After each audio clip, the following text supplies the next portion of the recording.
En 1354, l'émir de Grenade fait agrandir le palais de l'Alhambra, construit par ses ancêtres fondateurs de la dynastie.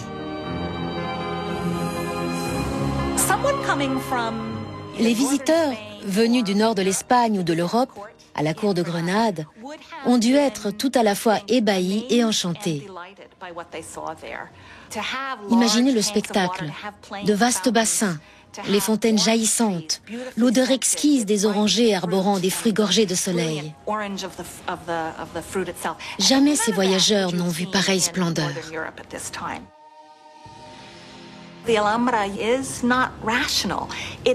L'Alhambra n'est pas rationnelle. L'Alhambra s'empare de vos sens, les subjugue. C'est ainsi que se comprend l'Alhambra. Ce n'est pas un bâtiment logique. Dans l'Alhambra, même les murs parlent en vers. Les poèmes suggèrent que le palais lui-même en est l'auteur. Ils font parler les pièces qui se congratulent. Je suis ceci, je suis cela. Dans ma splendeur, je rivalise avec les étoiles. Les vrais auteurs de ces poèmes étaient en fait les vizirs de l'émir.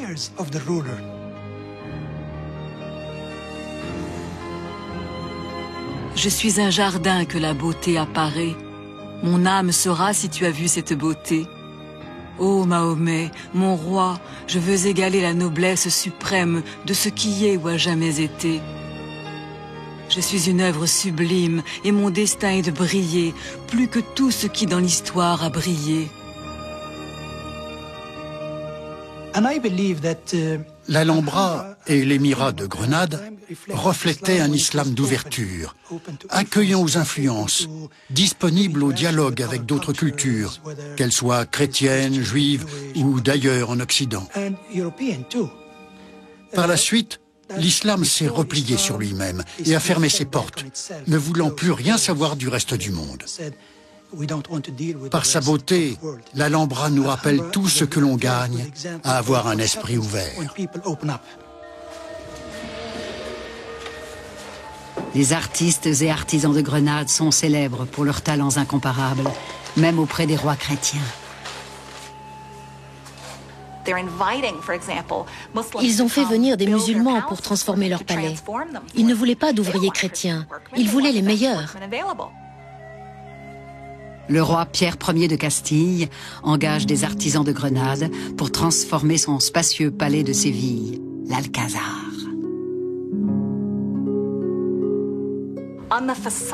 Sur les façades près de l'entrée, on voit des arcs à plusieurs étages, des inscriptions en latin, en arabe et, au passage, presque par hasard, comme un détail, les armoiries de Castille.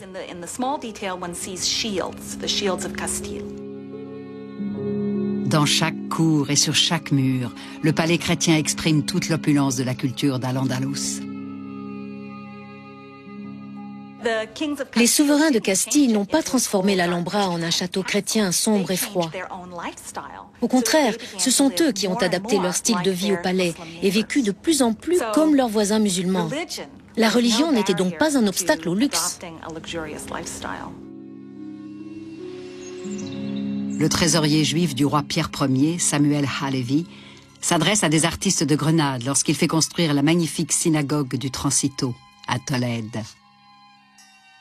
Elle a été construite à peu près à la même époque que l'Alcazar de Séville et présente les mêmes caractéristiques.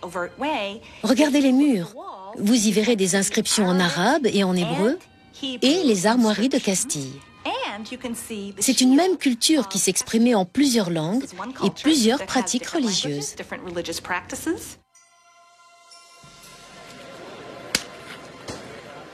La peste a battu en retraite. Les chrétiens n'ont pas repris les combats. Le petit émirat de Grenade jouit de sa paix.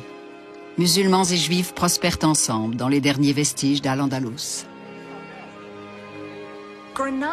Dans leur diversité, les habitants de Grenade n'en mangeaient pas moins les mêmes plats, portaient le même style de vêtements et chantaient probablement les mêmes airs. Ils parlaient tous la même langue. C'était une seule et même culture. Protégée par les montagnes environnantes, Grenade préserve avec soin la culture ancestrale d'Al-Andalus. Grenade était devenue une principauté tributaire des souverains chrétiens. L'émirat leur versait annuellement une certaine somme, en échange de quoi ils ne seraient jamais envahis. C'est ainsi que de 1250 à 1492, l'islam, qui n'était plus une menace pour personne, vécut un lent crépuscule.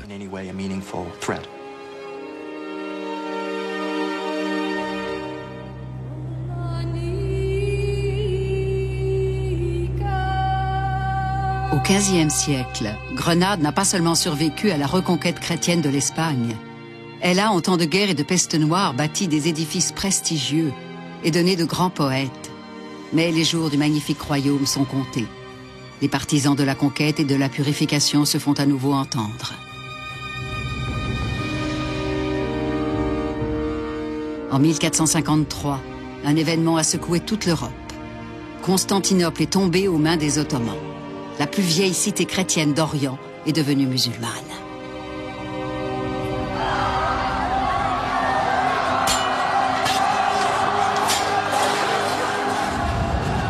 Un chroniqueur grec a décrit une tempête prophétique de la chute de Constantinople. Jamais on n'avait entendu, jamais on n'avait vu pareille violence. La tempête était annonciatrice. Et comme les eaux du torrent dans sa plus grande fureur, elle emporterait et détruirait tout, à jamais.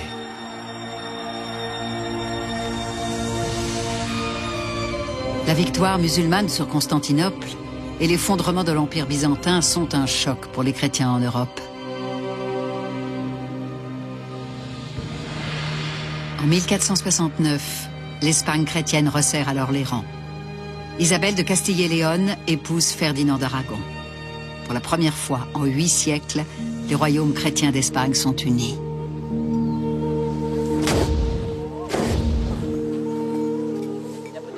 La fastueuse cérémonie se déroule près de Tolède. Elle était reine de Castille. Il était roi d'Aragon. Leur mariage a unifié l'Espagne chrétienne. C'étaient les 2 plus grandes régions d'Espagne. Leur union rend désormais possible la chute du dernier bastion de l'islam dans le sud. Pour Isabelle et Ferdinand, c'est bien plus qu'une affaire de terre. C'est la victoire définitive du christianisme. Leur guerre de religion aura des conséquences dévastatrices pour les musulmans et les juifs d'Espagne. Le pape prend la mesure de cette puissante monarchie catholique et accorde des pouvoirs très étendus à l'Inquisition espagnole qui en fera un usage sanglant. À l'origine, l'Inquisition ne visait pas les juifs ou les musulmans, mais les chrétiens jugés hérétiques. C'est plus tard qu'elle s'est attachée à surveiller les juifs convertis au christianisme, qui revenaient à leur religion ou ne l'avaient jamais abandonnée.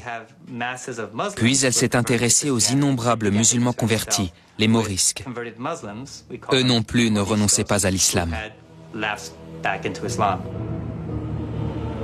Le moine Thomas de Torquemada est nommé grand inquisiteur par la reine Isabelle. Pour Sebastián d'Olmedo, un chroniqueur chrétien du XVe siècle, Torquemada est le marteau de l'hérésie, la lumière de l'Espagne, le sauveur de son pays, l'honneur de son ordre. Torquemada veut juger tous ceux qui se sont convertis au christianisme, mais qui continuent de pratiquer leur propre religion dans la clandestinité.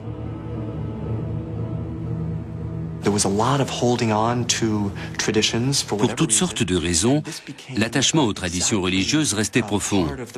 C'est précisément cela qui a éveillé les soupçons de l'Inquisition.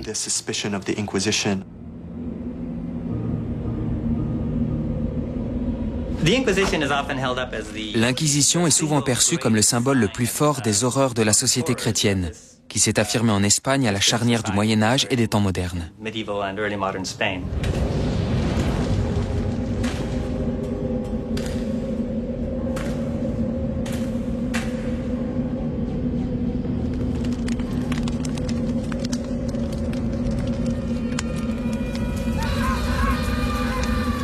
L'Inquisition espagnole est un chapitre de l'histoire d'Al-Andalus.